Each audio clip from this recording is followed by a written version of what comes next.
في الرفتة سكري جرجرتو بكي جرتنتي نجيني يا توني الرامدتي سيناجيتو سينجدا ورون يوتيوب channel كي فراكاتا يوتيوب كي سبسكرايبي لايكي وچودا ماتي نافتا سينجدا ماتي كي مو اوريدي دافتكنا كان دفتني سينجدا har'a maal qabadhee dhufe yeroo baay'ee viidiyoo inni hojjedha malee piraankii hin hojjedhu piraankii irratti hin xiyyeeffadhu har'a immoo piraankii ajaa'iba piraankii yeroo hedduu hin godhu piraankii ajaa'ibaa gochuuf hin deema haga dhuma viidiyoo kiyyaatti na wajjin jedhureetti yookaan saaraa piraankii godhuu barbaada innis maal jedhaniin jaalalleen ishii yookaan hiriyaan ishii biyya Suudi Arabiyaatti argama.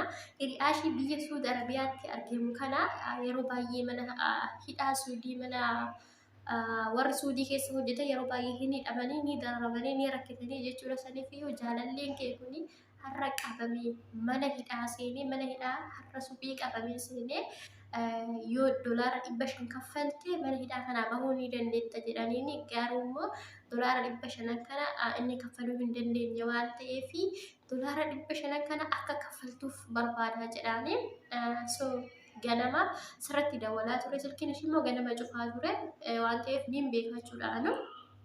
So saniif iyyuu ganama silkiin kee cufaa waan ture sirriitti dawwalaa ture silkii keessatti argachuu hin dandeenye. Kanaaf iyyuu amma immoo anarratti dawwaleetii dureetti itti naa himiiti amma daddaftee toonii maallaqa doolaara 500 naa ergitu ani qabameetiin jira yoo galgala ta'e immoo isaan sarmanii fudhatanii osoo amma sa'aatii takka keessatti doolaara 500 kana akka naa ergituun barbaada jedhaanii doolaara jechuudha.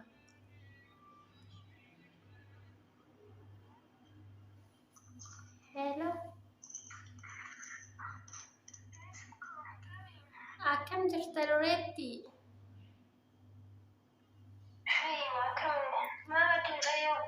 Dalagaatu hedduu natti baay'ate yaa galeetii akkamitti?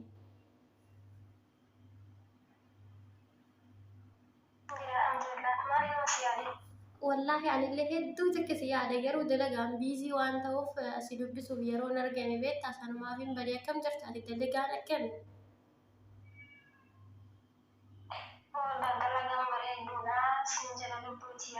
Wallahi bareeddu taate duuba har'a oduu gaddaa takkasitti himuu barbaadeeti yeroo illee hin qabu daddafee sitti meetii gara dalagaa eegale jedheetii yaade.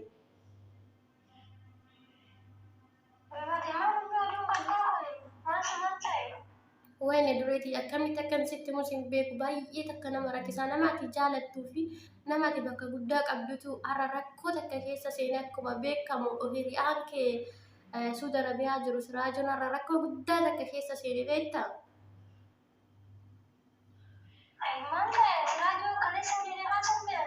Kaleessa illee natti mi akkasi kaleessa galgalaa waliin haasa'aa turre jedhee har'a ganama bakka dalagaa deemee bakka dalagaati shurxaan Suudii qabdee mana hidhaa galchitee akkasitti amma daddafiitii doolaara 500 kaffalii.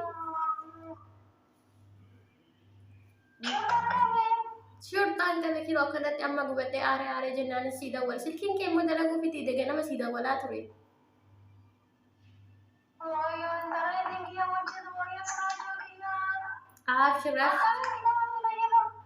Abshiroo mati mitini baha amma qabameetii doolaara 500 kaffaltanii baata jedhanii doolaara 500 gaafatanii saniif iyyuu akka ati daddaftee amma doolaara 500 kana ergituuf barbaadeetii daddafi amma sa'aatii kana ergii fi ni baha yoo doolaara 500 kenniteef.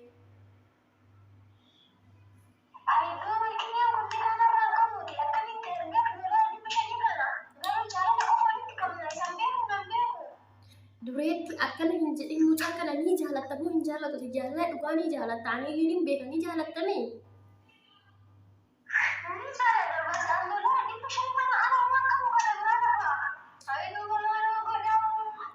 Doolaara 500 kana amma sa'aatii kanatti daddafee ergiitii yoo doolaara kana ergiteef hidhaadha bahuu danda'a. Ati eega dhugaan jaalatte doolaara kana ergii fedhu lubbuun isaan darbin maal taate galayeetii dureetti.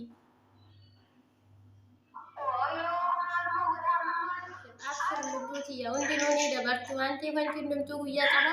Saniif iyyuu amma doolaara 500 daddafee ergiif yaa dureetti daddafi amma osoo galgala ga'e yoo galgala ga'e bahuu dhiisuu danda'a waan ta'eef amma sa'aatii kana daddafii galchiif.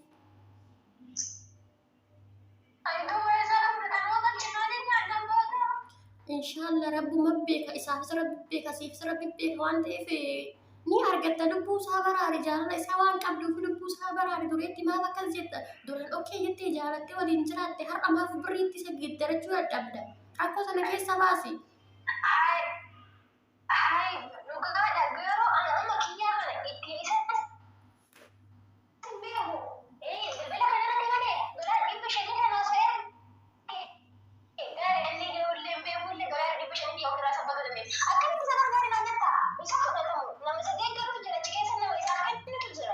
Lakki inni beektaa poolisii shurxaa suudii beektaa shurxaa suudii tanaan kennanii tooniidhaa keessaa akka hidhamnaa baraaraan wanni siin jedhu isa tana qofaadha. Daddafi amma lubbuu isaa baraaree hiriyaa kee kana dafi maallaqa hin ilaalin maallaqa baruu argatta waan ta'eef jaalallee kee argachuu hin dandeechu garuu inni beeka akka inni kaallee walirraa hin qabne garuu lubbuu isaa baraaruun dirqama keetii dureettiiti yaadaraa daddafi.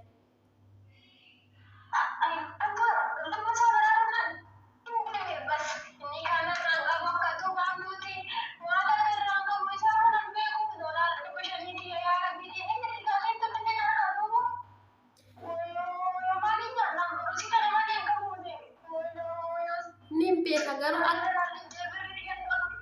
abshir dureettiiti amma bakka daddafiiti amma laayyoo ergiteef natti miyyoon ergineef natti maaliifi amma rakkoo keessa rakkachaa jira waan ta'eef inni ogaanuu sitti dawwaluu jiraata kanaafii amma qorxii miti dafee ergiif dureetti ati jaalala isaa qabda waan ta'eef maallaqni hooma miti dalagattee dhuftaati dalagachaa jirta waan ta'eef yoo rakkattellee rakkoo wal cinaa dhaaballee nuti wal bira jirra wal gargaara waan ta'eef mucaa kana yoo ati jaalala dhugaa qabaattee raatte doolaara 500 tagargii hidhaa keessaa baasi daddafi dureettiiti hin booyu wanti booju tokko hin jiru ni baha waan ta'eef yoo maallaqni argame.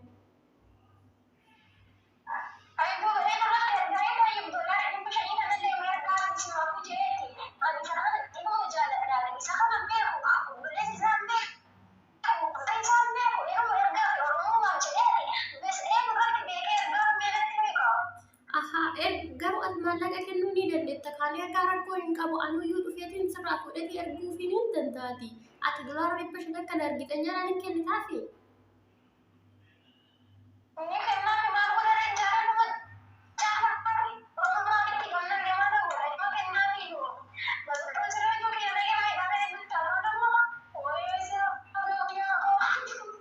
Abshirin boy lubbuuti.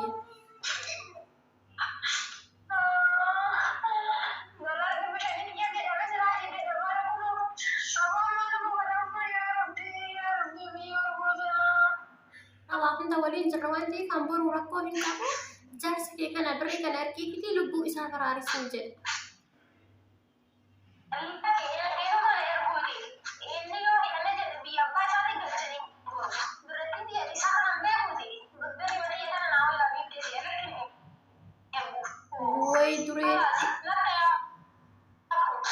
Way dureetti akkana garaa caqqatta akkana garaa jabaata maaliif rakkoo keessa baasee re'aa kee kana nin beeka walirraa homan qabdan ni kaa hin qabdan maatii waliin beektan maallinnatii walii beektan malee fira walii hin beektanii walitti dhufeenya akkasitti hin qabdan garuu immoo jaarsa kee kana rakkoo keessaa baasuun dirqama keeti dureetti maaf akkas garaa jabaatta maaf garaa walitti jabaanna ani har'a yoo birrii kana baasee toonii birrii kana kaasee jaarsa kee kana erge boru atillee gara biraatti fudhatta namnillee gara biraatti fudhata waan ta'eef jaarsa kee kana daftee birrii qabdu kana lubbuu baraaruudha.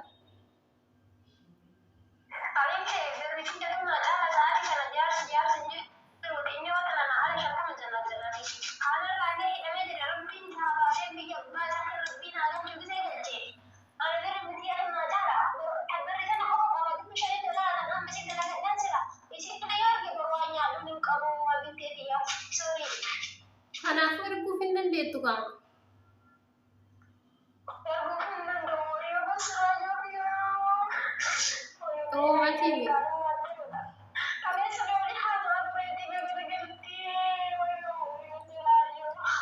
Home miti bakka abshir.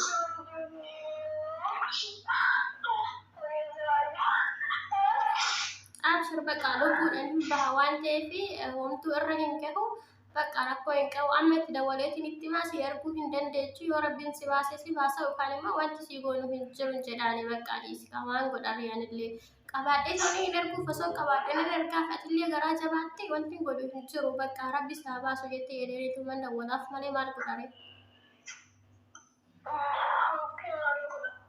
Himboin bakka maali wanni si bochisu. Maallaqa ergitti nama maallaqa ergituu fi jaalala akkamii jedhee kan akkana nama bochisu.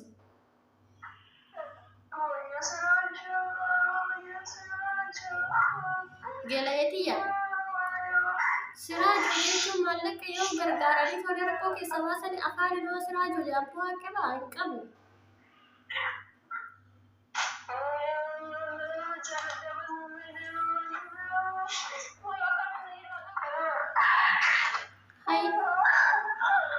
Ini himboin ka bakka dureetti himboin bakka.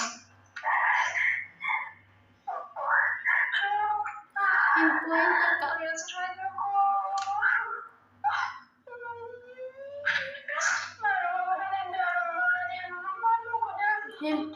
Himboin bakka lubbuuti. Ota kana dhaggeeffadhu dureetti.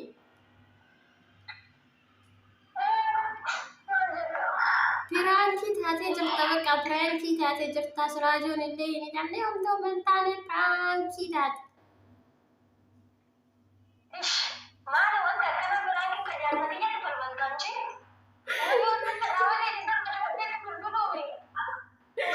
Piraantii taate bakka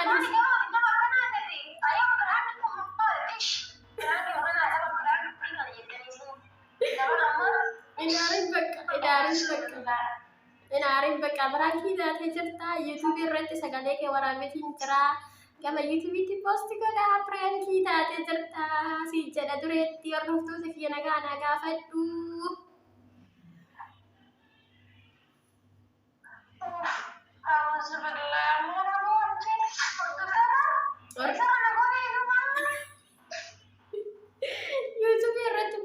YouTube irratti post godhuuti jira bakka hordoftoota YouTube kiyyaa nagaa gaafadhuuti piraantii taate wanni takka illee hin jirtu rakka dhuunfaa takka illee hin jirtu si jedha gelayeetii qaalii.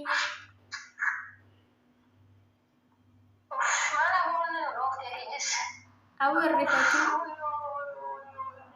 garaatee bakka arge garuu gara laafittiiti.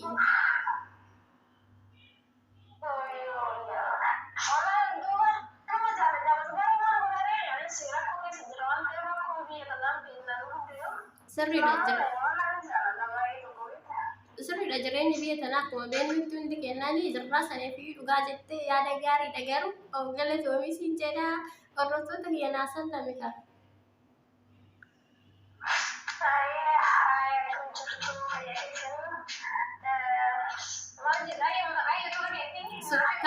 Sukkaara jedha.